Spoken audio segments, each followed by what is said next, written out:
Hi guys, I'm just another guy named James, and today I'm going to be talking about Crisis on Infinite Earths. And there have been two, I would say, wide released versions of this story, and that's obviously the original comic book version, which I've got right here, and the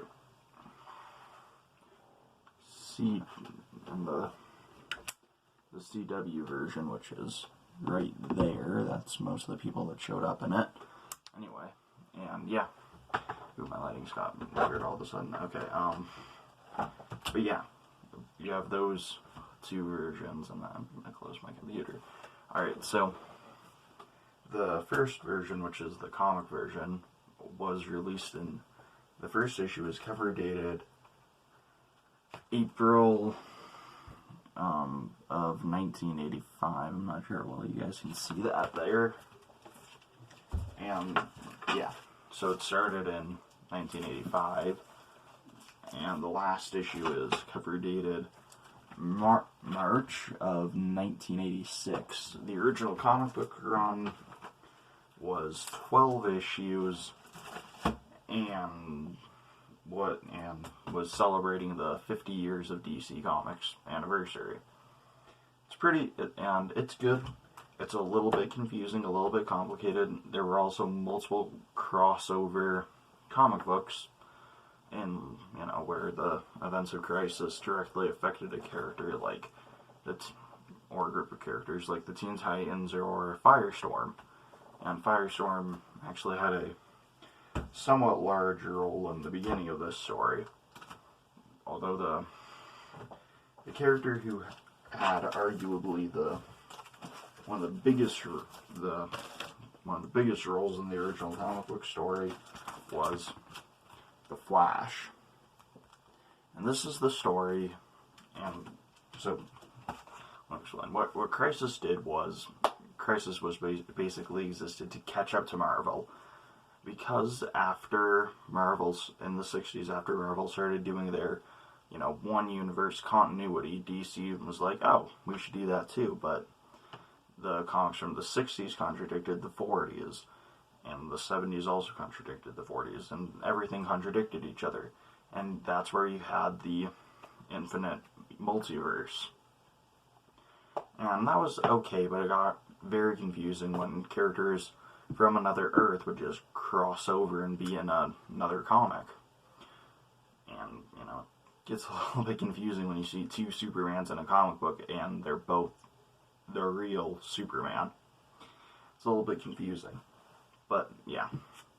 So, and this limited series existed to, Maxi series, I guess it's technically called, existed to merge all of those multiverses together. That way they could only have one universe. And part of doing that was killing a lot of the Earth 2 heroes. Which is, like Superman from Earth 2 is, I don't think he shows up in anything after this. Because he died. He doesn't really die, he goes and lives in Alex Luthor's conscience. Yeah, it's a little bit confusing. But anyway, there are two main superheroes that die in this version of Crisis. Spoilers, by the way. I'm going to talk about the CW Crisis after I'm done with this. And the two main characters that die in Crisis are Supergirl and Flash. And this is Barry Allen's Flash, not Wally West. In fact, Wally West becomes the Flash at the end of this story. And yeah. Supergirl dies beating up on the Anti-Monitor, who is the main villain of the story, who is crushing all of the infinite worlds. And yeah, it's a good story. You have this guy, the Green Tunic. He's called yeah, I'm still recording. Good. He's called Harbinger. No, he's called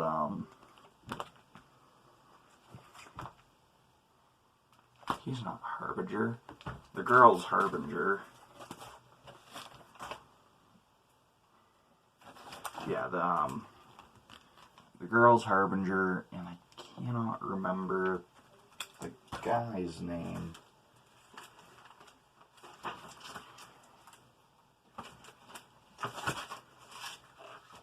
Yeah, Google who does Harrison Wells plays in Crisis on Infinite Earths CW, and you'll see the name. Dang, I can't think of it. That's sad. Okay. But yeah, the Monitor is the person who is collecting all of the heroes, and he supposedly, I don't really have much experience with DC Comics before Crisis. He supposedly had been in the comics before, like studying the superheroes and, you know, collecting information on them. That's the Monitor lying there with the hole in his body. And yeah, he dies. His conscience, I guess, goes and kind of helps the heroes along the way. And then the Anti-Monitor, which is this guy, he's got a close-up, and he is the villain. He's the one destroying all of the multiverse. I'm pretty sure I already said that, but it's fine. And yeah. And that's the basic story. The Anti-Monitor is trying to destroy the multiverse, and the Monitor is trying to save the multiverse. And that's kind of the basic story for the CW Crisis also. The only difference is, in the comics Crisis and this Crisis, pretty much every DC character is there and is featured at least a little bit. And it's confusing, and it's long. But I'll tell you what, it changes DC Comics from that point forward until the next Crisis. And because Barry Allen is dead and stays dead. Supergirl is dead and stays dead for a long time. Let's see. And after this, the whole universe basically started, and that's when you had Batman Year One, Superman, Man of Steel. I'm pretty sure it's just called Man of Steel. Green Lantern, Emerald Dawn. Flash is now Wally West. You had a new Wonder Woman. You had a new Wonder Woman #1.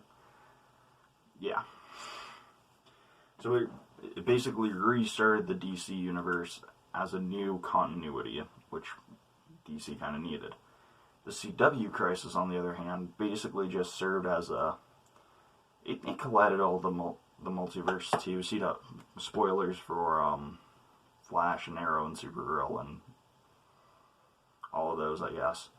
But the CW Crisis didn't really have the same lasting effect that the Comics Crisis on Infinite Earths did, and wasn't going to really, because you don't see that many characters from other Earths in the CW show. You see Supergirl, and that's about it. And by the way, CW plays with you a little bit, because you know that Arrow's going to die going into Crisis on Infinite Earths in the show. And anyone that knows the comics knows that Supergirl and Flash also die. And in the show, it's always been hinted that Flash is going to die in Crisis, but he doesn't because the actor probably still wanted to play the Flash, and yeah. Anyway, but if you knew the comics, you would think, oh dang, Supergirl, Flash, and Green Arrow are all going to die in Crisis. So the Arrowverse is basically over. Didn't happen, but that's where my brain went. That may not be where anyone else's brain went. But yeah. So in the CW shows, Arrow makes a sacrifice very similar to Supergirl to hold off the Anti-Monitor's forces, but when Supergirl dies in the comic, it's she's actually beating up the Monitor, and she almost kills him. She doesn't quite, which is, she died well, and this is a version of Supergirl that I know nothing about, and it's you still feel it, you know. But yeah, and in the last part of the CW Crisis, it's the battle. It's exactly like this cover, actually. You probably can't read it. The Spectre versus the Anti-Monitor at the dawn of time. And yeah, that's about it. The only difference is, instead of the Spectre being his own unique character in the Arrowverse, it's Arrow. It's Green Arrow. Because he died earlier in the Crisis event. And he's the one who kind of restarts the universe, but only with only one Earth instead of the multiverse. So, yeah. But you never really get the sense that Crisis mattered all that much in Supergirl or Flash. And definitely not in Legends of Tomorrow, because Legends of Tomorrow is a little bit weird. But anyway, yeah. But it's funny, I think that the CW Crisis tells a better story, but I would say that the comic book Crisis is a better comic. Is better because it actually has, it matters. It has a ripple effect. And sure, I don't think that Green Arrow's coming back. And yeah, he's not. And it would be very cheap if he did. But yeah. One thing that I actually really appreciated about Crisis here was Firestorm, who was one of my favorites. Had a pretty main role. Flash, pretty main role. Oh, one thing. Never mind. Yeah, Flash had a main role. I like Flash. Yeah, Green Arrow had no role, which makes sense because it doesn't have that. It's not that big of a deal. One thing that didn't make very much sense is in the Crisis comic book.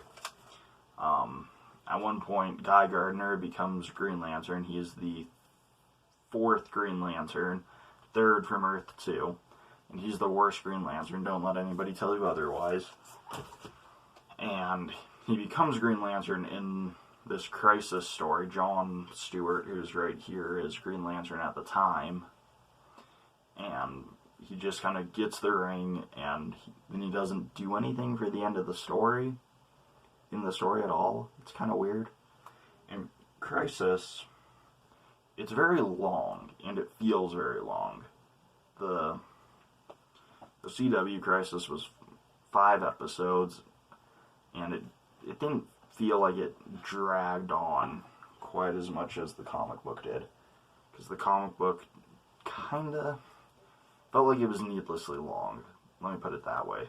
Because they were trying to make sure that they included every character. They even include, like, the Challengers of the Unknown, Blue Beetle, Green Lantern, who didn't have a comic at the time, Flash, who didn't have a comic at the time. They included, yeah. They kind of included everyone. They included Question a little bit, who, Question's great. Found him because of Justice League, the cartoon. He's pretty cool.